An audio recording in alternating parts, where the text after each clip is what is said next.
almost there.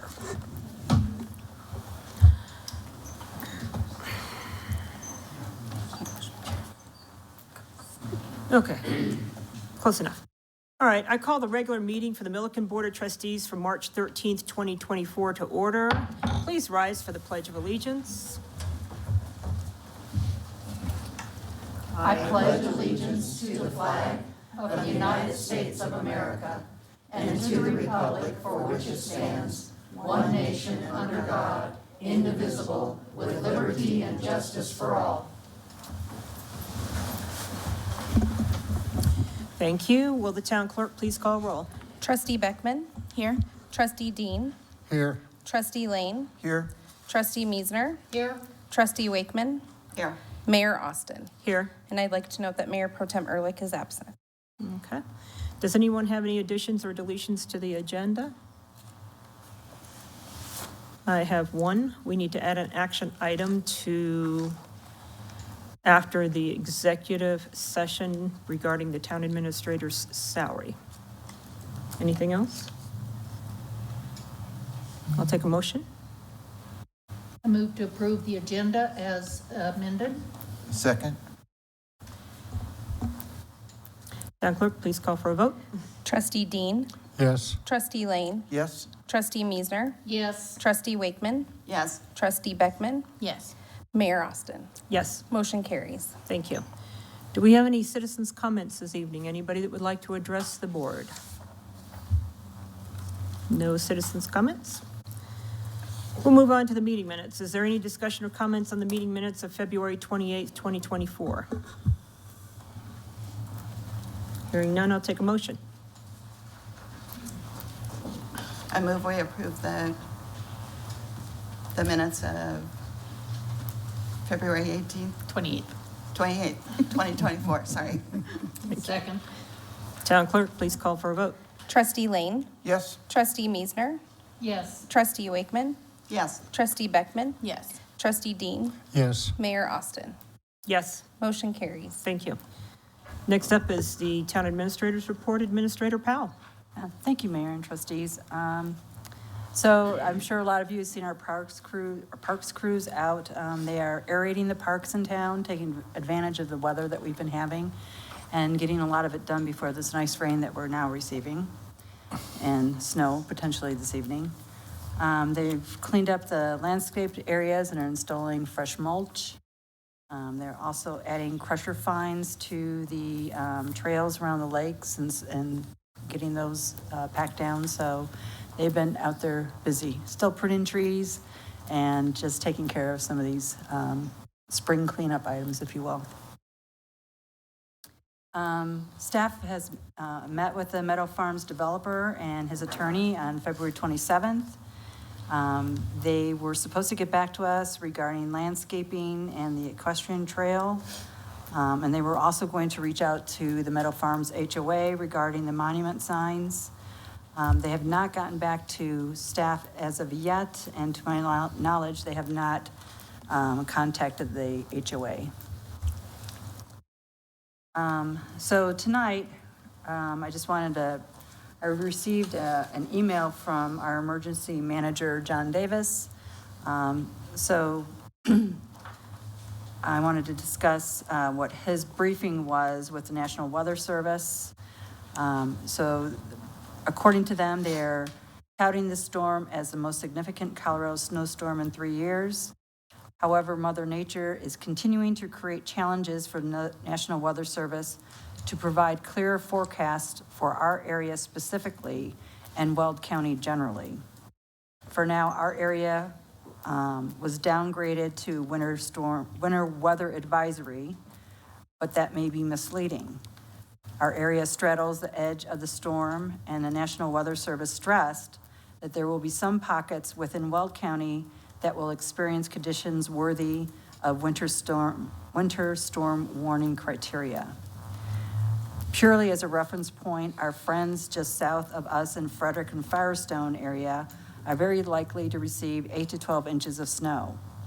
Rain is forecast to transition to snow around midnight or so tonight. And just so everyone's aware, when snow starts accumulating or if there's any ice on the roads, the police department's been very good about contacting the snow crew that's on call. And when we receive a call from them, it's usually about 1 to 2 inches. They're out either putting down ice slicer at areas where people need to stop and or plowing. We have 1 large plow truck ready to go and 2 small plow trucks ready to go. So they're well aware of this impending storm and are prepared for it. Also, as was pointed out during the work session, if you haven't noticed, CDOT is changing our speed limit signs through town. They have replaced, and they have also replaced the pedestrian crossing signs with brighter signage, so which is really nice. I know we talked about this at a few meetings ago. So the speed within the downtown area is going from 30 to 25. Some of the signs have been changed, some of them haven't been changed yet. The speed coming into town off of 60 heading west went from 30 to 35, and then it goes down to 20. We'll be going down to 25. So stay tuned. We'll see what next week brings. They've been doing this for the last 2 weeks, so hopefully they bring enough signs and people or whatever with them next time around. So anyway, and very important, Mickle is celebrating their 10-year anniversary. It is Friday night at the town hall. I believe it starts at 5:30. Yeah. So, yes. Congratulations. I can't believe it's been 10 years already, so. Yeah. Sylvia has done a great job with that program. And she started in Mickle Junior, so some younger kids at the elementary school are now enrolled in that. So anyway, if you're available to be out Friday evening at 5:30, please stop by and really congratulate Sylvia on a great program. That's all I have. Any Questions from the board? questions?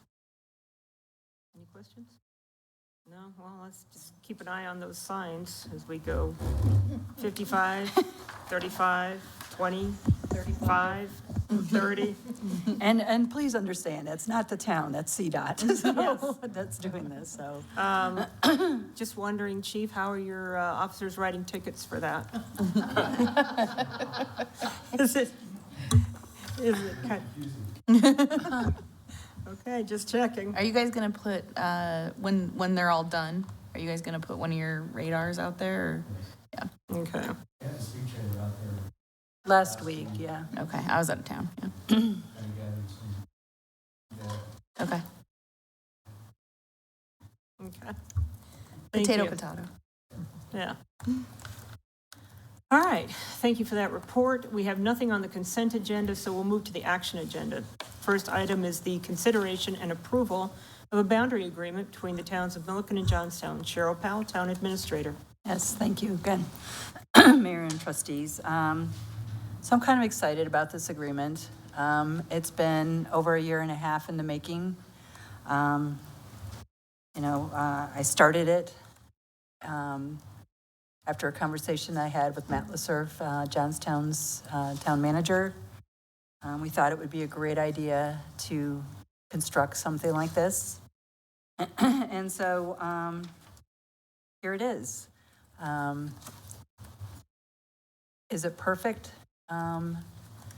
Maybe not in some, ways, but I think it's about as good as we can do.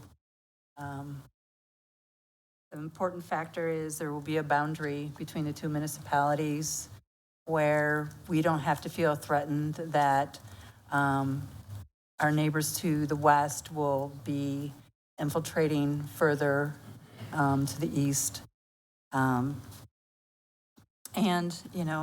With some concessions, but we did include the Hillsborough Reservoir as part of Milliken if it should ever decide not to be a part of Weld County.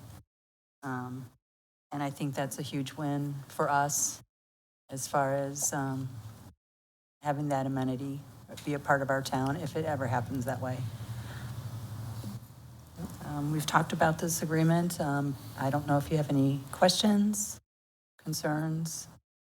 Why I does can, it go in to Milliken on Broad 60? The water treatment. the water Oh, treatment okay. plant? Yeah, like. Yeah, yep. Okay, So that's Johnstown's wastewater treatment where plant. they're doing all that construction right now. Correct. Okay. Yeah. Questions from the board? Trustee Dean? No questions. Trustee Meisner? I have no questions. I do have a comment. I think that this has been a long time coming. The Road 19 has almost always been considered to be the boundary, and the fact that there's two small areas that are being traded off, so to speak, I think that it is an excellent IGA. Thank you. Trustee Lane? I have no questions. Trustee Wakeman? I have a couple of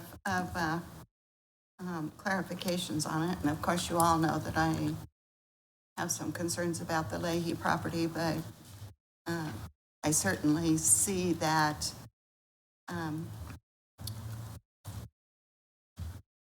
for the way the boundary line is drawn, having that property in Johnstown's area makes sense. I still have some concerns about what happens with Hillsborough and if more land would be beneficial as Hillsborough is developed.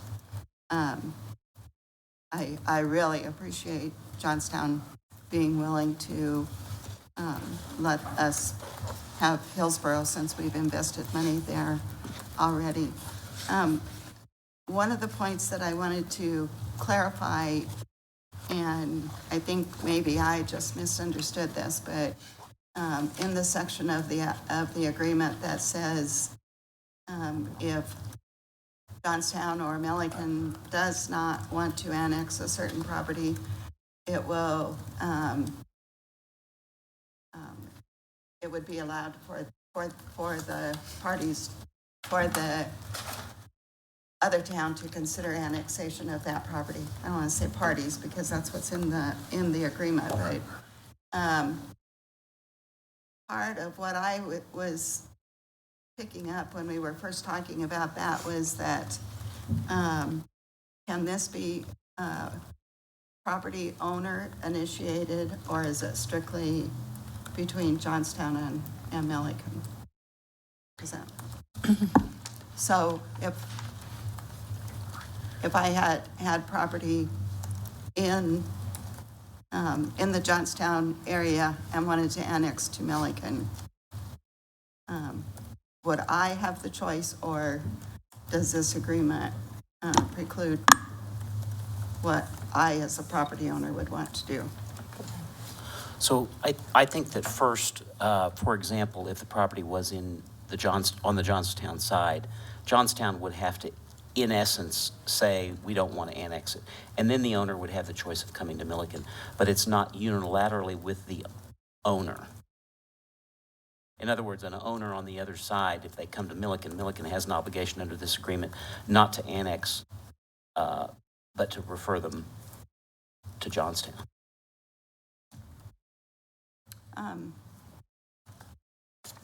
Is that your understanding? Mm-hmm. Yeah. That's absolutely my understanding, yeah. Yeah, I have a little bit of concern about that because I think traditionally we've tried to honor property owners' desires. And I get it all from where I'm sitting as a board member, but I would have difficulty as a property owner accepting that. And I don't know that there's a fix, but we're just going to have a very angry property owner if that ever is the desire. My other question then is on section, I think it's section 9.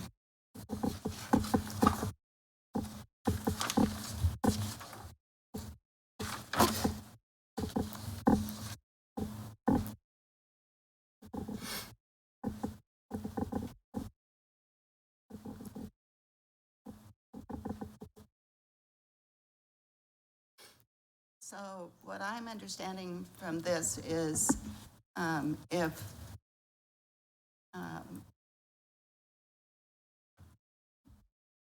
property that is adjacent to the boundary line and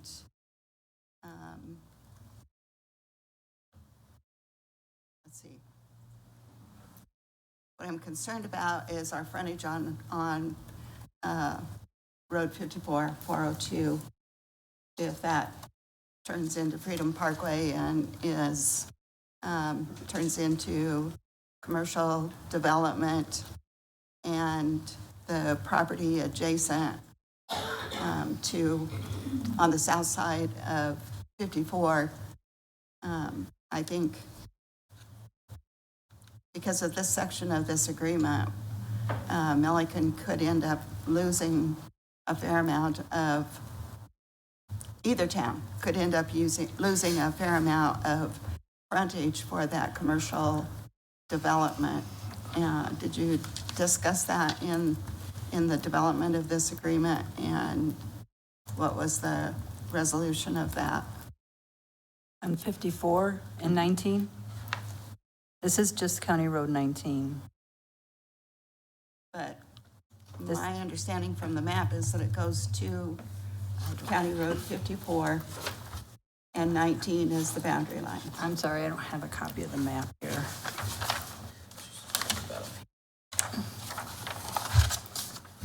Okay, currently, right now, 19 doesn't go all the way across, right? But if it were, that's what it would be. And if it does go to 54, which is only, we can't go any further than 54. So if there's something on both sides, is that what you're talking about? No, if, I think at this particular time, that's all one property owner. Across, say from 17 Okay, over to I see what you're 17 saying. and a half. Okay. Is that right, Don? Well, no, No? there's two property owners in there. Okay. So what the agreement says is the parties agree to cooperate in the development of such property and may be required to provide municipal services and avoid the duplication of municipal services wherever possible. So my guess is whatever services are up there that we, it could be Milliken, we would agree to, Allow it to be in Johnstown, in their area. I know it talks utilities, but that's what we're talking about, utilities. Right, The property would be divided. right. The property would be divided? Whatever falls along that section would be divided. Because if you imagine at that point in time, they'll probably extend County Road 19 all the way up as the main thoroughfare. Mm-hmm. And it will divide the property anyway at some point in time. So what would be, east of there would be Milliken, and what would be West would be Johnstown. Johnstown. Okay. The way I was interpreting that was if a portion of that property was annexed into Johnstown and developed, then the whole property could be annexed, No. or vice versa, into Milliken, whichever. And I know that maybe it was in another section, and I'm not finding it right now, of the agreement on if it's one property owner, but part of it is in Milliken and part of it is in Johnstown, how that happens. Yeah, I'm going to agree with Cheryl. I read this the same way. This does not, in fact, that last sentence says, nothing that may be accomplished by this cooperation shall be construed as or have the effect of changing the boundary line. So I think the boundary line still is where it is. So this does not result in Okay. property on the east side going to Johnstown or property on the west going to Okay. Milliken. And that's not in the agreement anywhere, in case I cited the wrong location,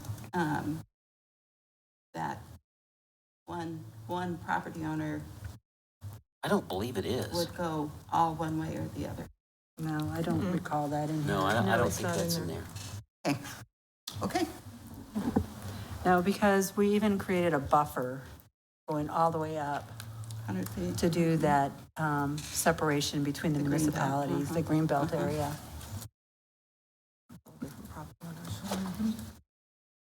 Okay. Any other questions, trustee Wakeman?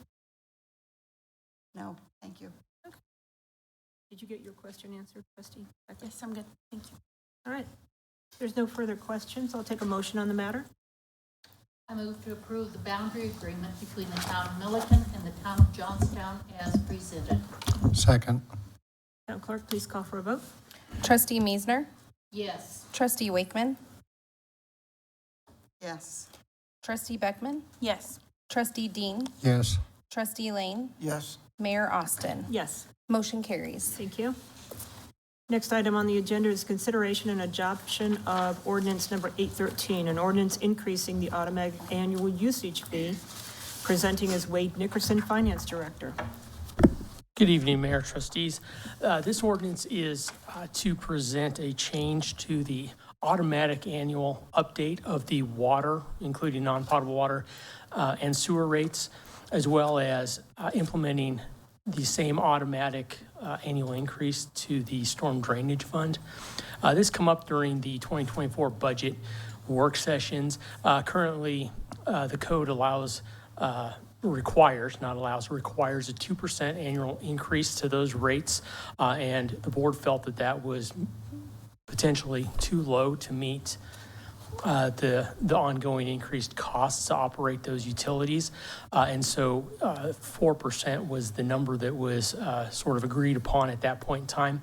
This ordinance updates that amount to automatic minimum increase of 4% for water, non-potable water, wastewater, as well as implementing the same type of fee increase annually in the storm drainage. And I'd be happy to take any questions. Questions from trustee Wakeman? I'm very happy about this ordinance because for years and years and years, we just kept the rates the same because it was what we wanted to do for our residents. And when we put this ordinance in place, this forced us to look at it on a yearly basis, better than we were prior to that time. So thank you for coming back with an increase in that. I don't have any questions. Okay. Trustee Lane? I'm trying to figure out how to say this. Okay, so we get cost of living, increases at our jobs and stuff. I just want this to be very close to what people get as their cost of living increases and not to exceed, not to go up too fast. Mm-hmm. That's my concern. Is Yeah, no, I completely understand. And to take into account every household's increase would be very difficult, if not impossible. But just for a little background, since the original ordinance was implemented in February of 2020, the annual rate, inflation rate, has been 5.589%. So we're definitely below, at 4%, we're definitely below where inflation is for the last 5 years. Last 5 years, it's been 4.454%. So our rates, at a bare minimum, aren't even keeping up with inflation. And so, although we have to be cognizant of what our citizens, their changes in their personal budgets are, we also have to be very cognizant that we have to run these utilities efficiently and not fall behind, because that's what's going to happen if we don't, based on historic inflation rates, that's what's going to happen if we don't implement something like this. Yes, I do understand the concern. And Could you tell us what the increase was from Greeley this last year? Uh, Do you remember? Wasn't it close It to was, 6%? it was, yeah, it was 6.85%, 6.15%, Yeah. something like that. So we're receiving those increases for water treatment from them, but, you know, and we realize we don't want to impact our residents Yeah, very much like that, but just so you understand that part too. Well, it would be good that in our monthly, newsletter, that if and when we do approve this, that there's an explanation so people understand that we're really, that we're below where we probably, yeah. Well, and like we were just speaking about the Greeley rate, the central weld rate went up 25%. Right. So us increasing it 4 is actually probably substantially lower than where we should be. But we're very cognizant of not wanting to impact our residents and our customers that much. But we have to run these utilities like a business. We have to make enough money that they can pay the bills, and we have to maintain it and update it and all of those things. And that's what this So how does. do we come up with 4% versus 6% versus, how do we come up with 4%? So that was a discussion at one of the budget work sessions, and I think that we were looking at where we assumed inflation was going to be for the next several years, and that's 4% was kind of thrown out, and so that's what we went with. We can change that amount if we want. I would be a little careful going much higher, but I'd also be pretty careful going any lower. And also on top of that, I apologize. We're going to still review our rates and where we stand annually anyway. I've done that every year since I've been here. And this will be a requirement per the municipal code, but several of the last years where we said we only needed 2, we recognized that wasn't enough. So we actually increased the rates more than that. I don't know what the if we see, hey, we really don't need to increase them 4%, when we get to that point, we'll have to come back and have that discussion. Okay. But I think today and going forward for the next several years, I would expect that this is going to be a pretty accurate number. Okay. When we had this discussion during budget, the idea is not to make money on this fund, because we cannot, but it was to be as conservative as possible, and that's how we came up with that 4%. And then if we see that we're still lagging behind, then of course we need to make another increase. But we didn't want to be, too aggressive and just raise it significantly. So that was how that discussion came about. I just wanted some clarification, being this is the public part of the meeting, just so it's on the record. Yeah, thank you. Okay, Trustee Meisner, questions? I don't have any questions. I do have a couple of comments, though.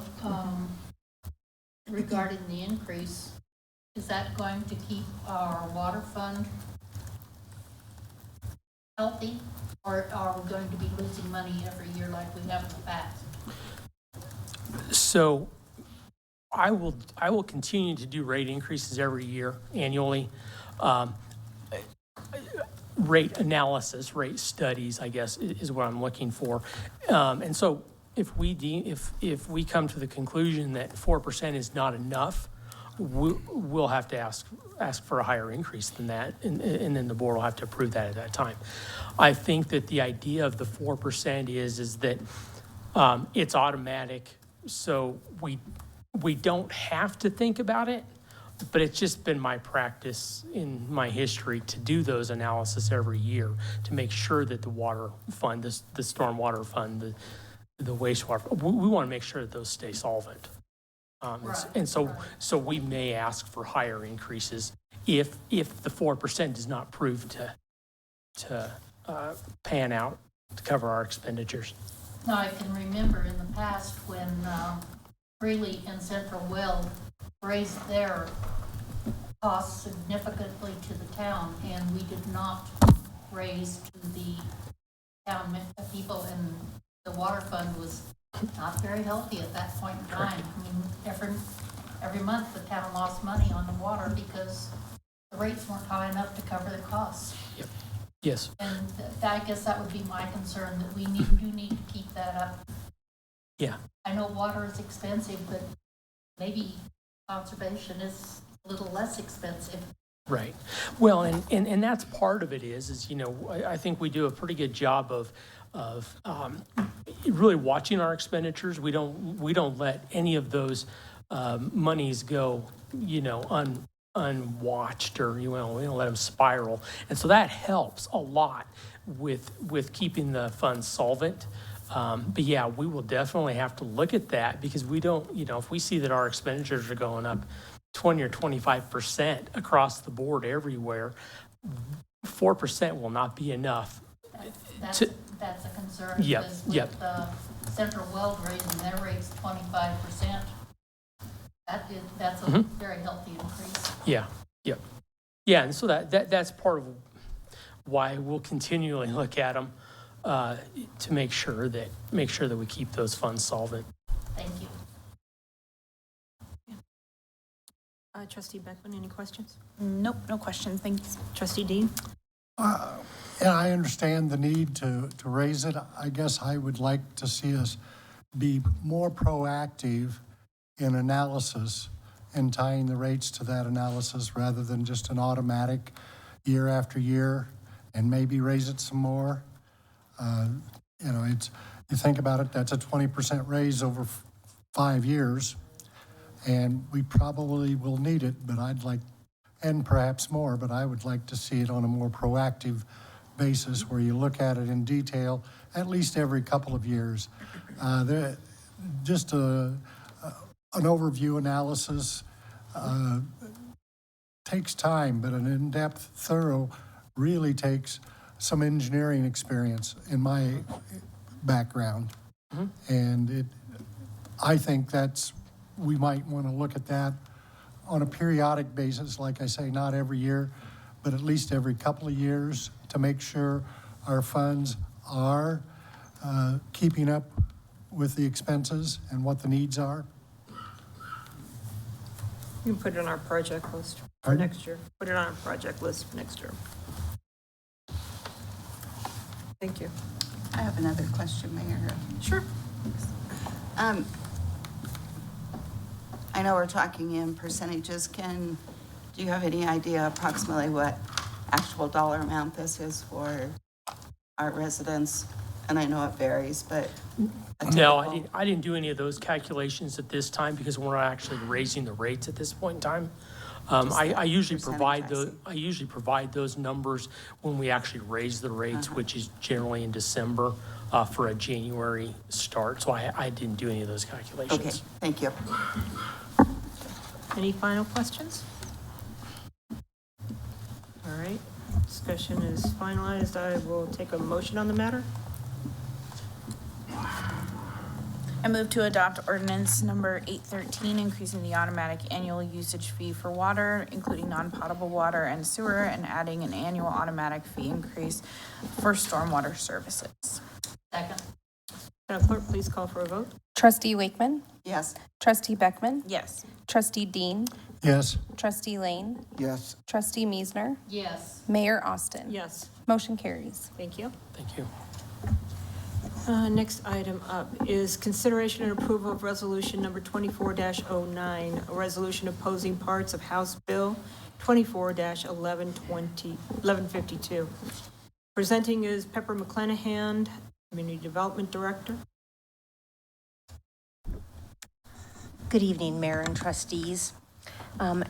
Before you tonight is a proposed resolution that's being encouraged by the Colorado Municipal League. Similar to previous legislation last year, which we participated in trying to defeat, that removes or that preempts local control over certain land use and zoning laws. This is a similar legislation being proposed in the House. This one is focused on accessory dwelling units.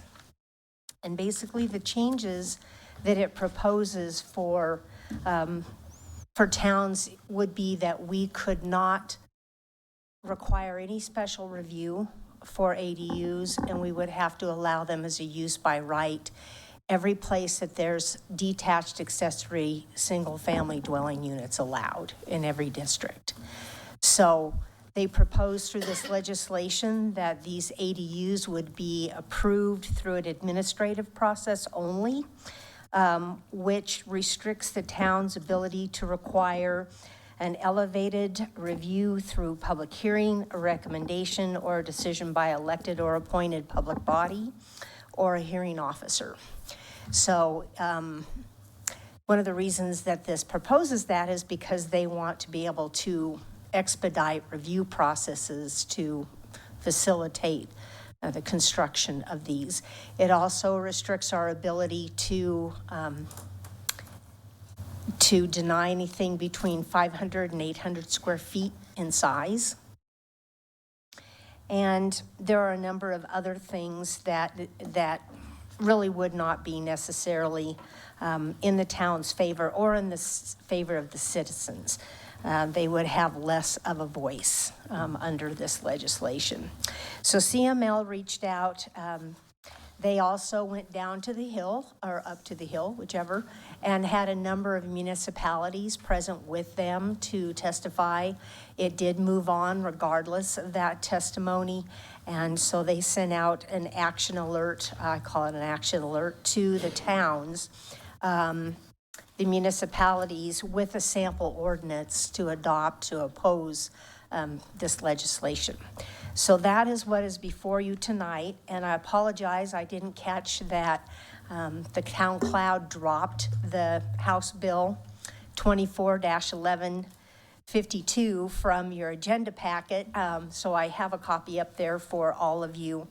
What was attached to the agenda packet is an alternative bill that is being proposed and encouraged by CML and sponsored by, among others, Barbara Kirkmeyer, which is up here in Weld County.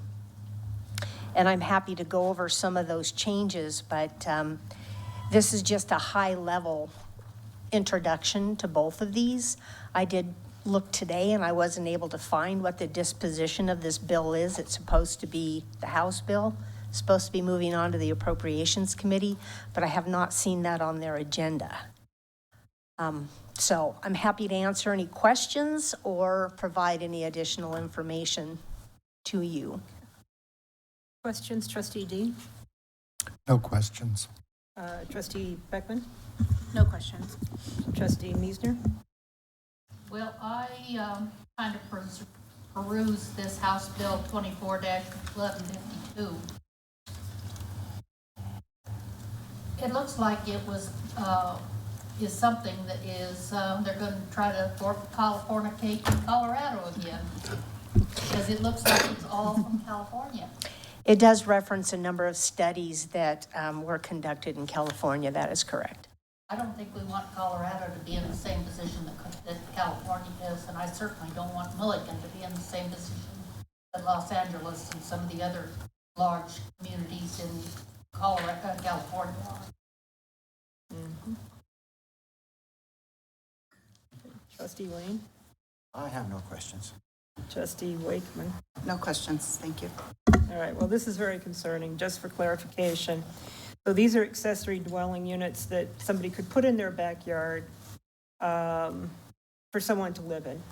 And certainly when we design our plats for our housing developments and such, we say 1 share of CBT water. That's for the house. Where does the water come from this accessory dwelling unit that possibly another entire family is going to live in? Then where do we get the parking from for the extra cars? Because certainly they're not all going to fit in the garage. No, and they're not allowing you to do anything on the parking. You're not, right. According So, to this, you're not allowed to do any restrictions on parking. So now we're going to have a backup of cars.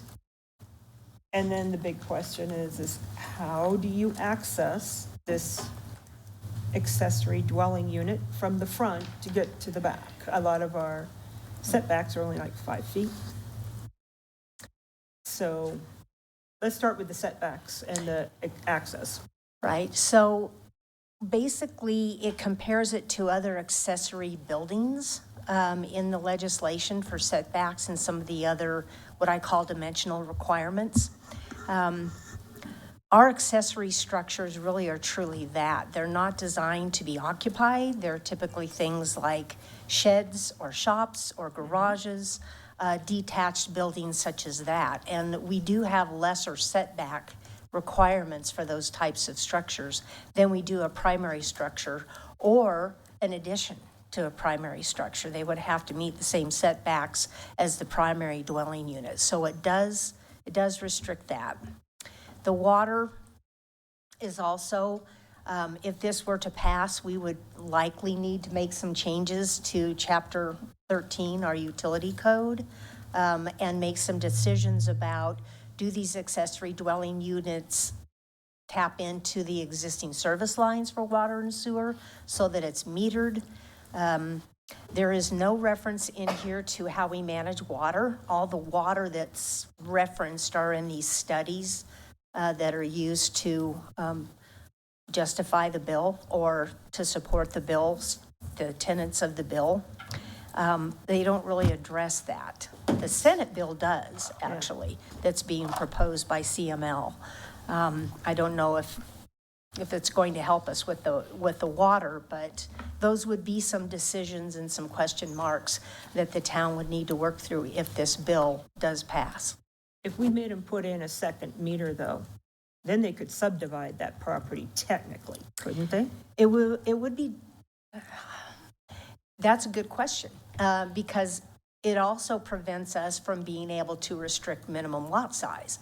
Now, they would have to have legal access, and typically that means they have to have street frontage. But can they do a flagpole lot with a 20-foot access platted? It brings up some very interesting questions that I don't necessarily have good answers for right now. Well, then, I just don't know how, if you got two families living there, they're gonna meet that 170,000 gallons of water that goes with one unit of CBT water. I think we're gonna have water overages all over the place if we start having this. So, shouldn't we make our HOAs aware? Because this is going to impact HOA regulations. We could certainly post this on our website. Okay. You know, the resolution, pardon me, if you pass it. Pardon me, I'm so sorry. Trying to get over this cold for a month. As well as on the Facebook page. Mm-hmm. I would, be cautious about opining on it from the town's perspective, but just make the facts and the documents available to the citizens. Okay. From reading on this Senate bill, it sounds like wouldn't matter what the HOA decided, that this would supersede any HOA or town regulations and so on concerning additional dwelling units. Yep. It does preempt local control. That's what I thought. HOAs are not specifically mentioned, I don't think, in the House bill. They are specifically mentioned in the Senate bill that's being proposed. And it does say that they can't restrict it. The other restriction in the House bill, however, the Senate bill does grant the local municipalities some, purview over it. Doesn't remove our preemption. It doesn't preempt us from doing some control, including parking and some of the other things that you mentioned. But one of the things that the House bill does do is indicate that we can't restrict it to owner occupancy. So right now, our accessory dwelling units are allowed in all of our residential zoning districts as a conditional use. If the House bill passes, we would have to allow it as a use by right. In addition, our definition of an accessory dwelling unit is for the multi-generational type caretaking quarters. It's really looking at more of a family thing versus a rental unit or a second family on the property. So that would need to change too. And the bill does include, if you'll indulge me just for a second, there's 3 things that the House bill uses to define what a accessory dwelling unit means. It's an internal attached or a detached dwelling unit that, number 1, provides complete independent living facilities for 1 or more individuals. Number 2, is located on the same lot as a proposed or existing primary residence. And number 3, includes facilities for living, sleeping, eating, cooking, and sanitation. So, again, occupancy is something that our definition does address, but this bill would not allow us to have that in our code. So how far are we away from somebody who takes their basement, shuts off the stair access, puts in an access from outside, and starts renting that out? We actually have an instance of that or 2 right now that we're pursuing through code violations. In addition, those instances were completed without building permits. So there were no inspections for safety or building code.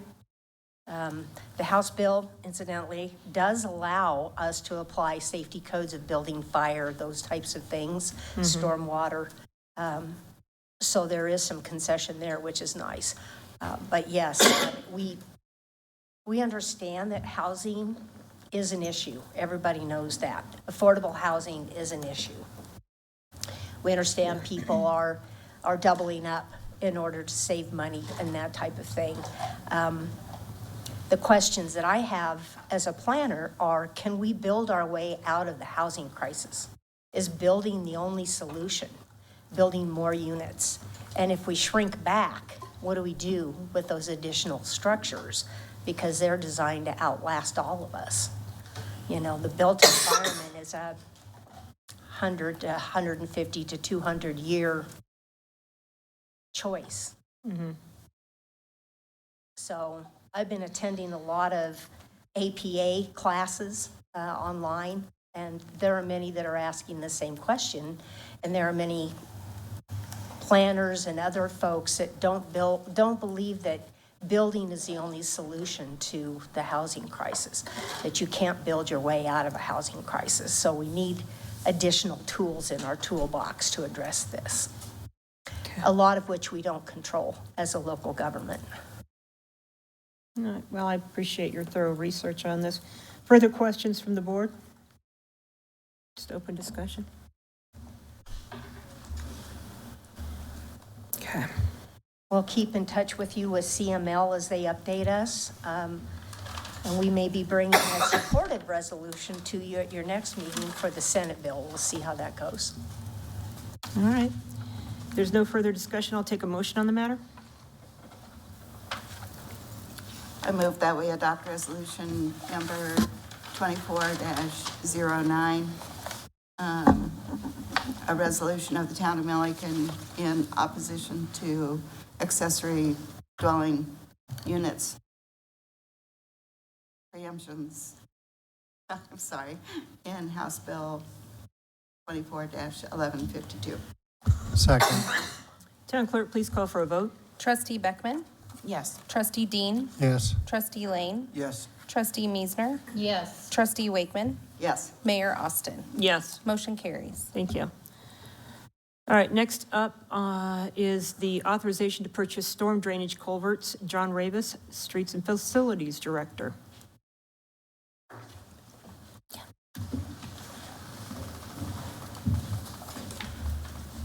Good evening. We touched about this just a little bit at the work session there, purchasing the storm drain culverts. During our last rain, let me start over. During the heavy rain events last spring, we discovered damaged culverts that need replaced and locations where culverts need to be installed to prevent ponding and water from overtopping the roadways. We will be installing 3 culverts on County Road 46, 2 on County Road 21, 3 on County Road 42, and 9 on County Road 44. Okay. Questions from the board? It looks like we got 3 bids, so trustee Dean, No questions. trustee Beckman, No questions, thanks. trustee Meisner, No questions. trustee Lane, No questions. trustee Wakeman?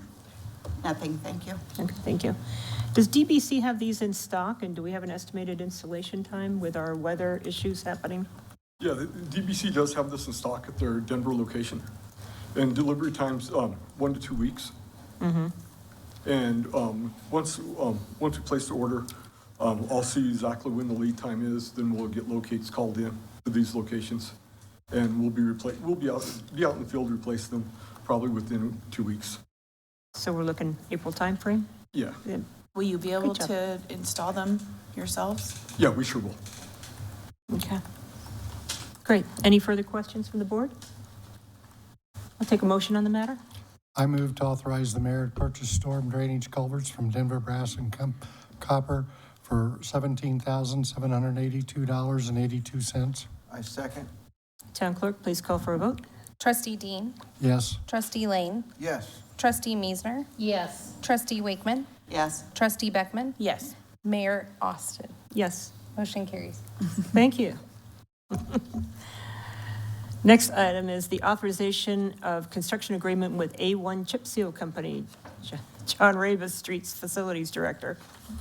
Well, in the summer of 2022, a pavement maintenance plan was completed. The assessment rating system estimates the remaining service life of each segment of roadway and provides a recommended treatment. 8 out of the 44 segments were selected for treatment that are all grouped within 2 to 4 years of remaining service life. Our goal here is to extend the pavement service life as long as possible. Okay. Questions from the board? Trustee Wakeman, No questions. trustee Lane, No questions. trustee Meisner, I have no questions. trustee Beckman, No questions. trustee Dean. No questions. Okay, we used A1 Chip Seal in 2019 and 2020. So they did the micro sealing project. How is that holding up?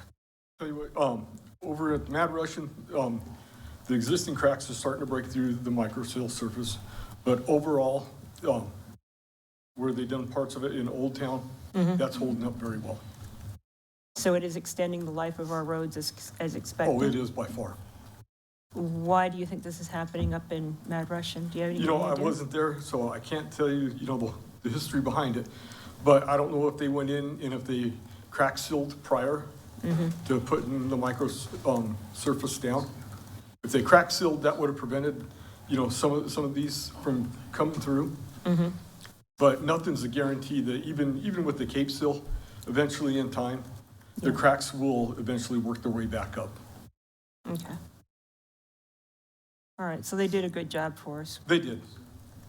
Great. That's my only real question then. Any other questions from the board? Take a motion on the matter? I move to authorize the mayor to sign a construction agreement with A1 Chip Seal Company for Cape sealing various town roadways for $186,547.20. Second. Town clerk, please call for a vote. Trustee Lane. Yes. Trustee Meisner. Yes. Trustee Wakeman.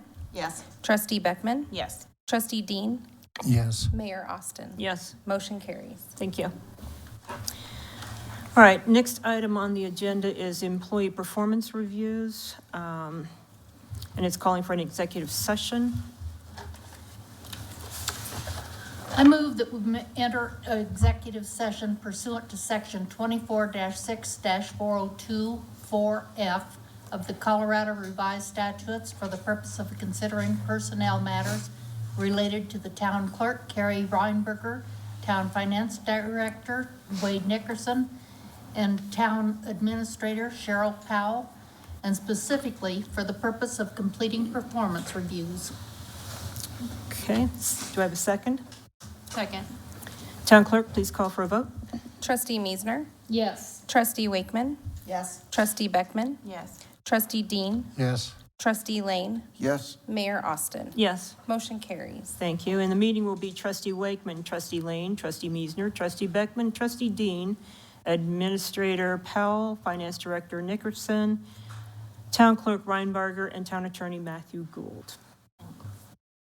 And of course, me. Okay. We will take a 10-minute break while we clear the room and set up for reviews. Thank you, everyone, for attending the meeting.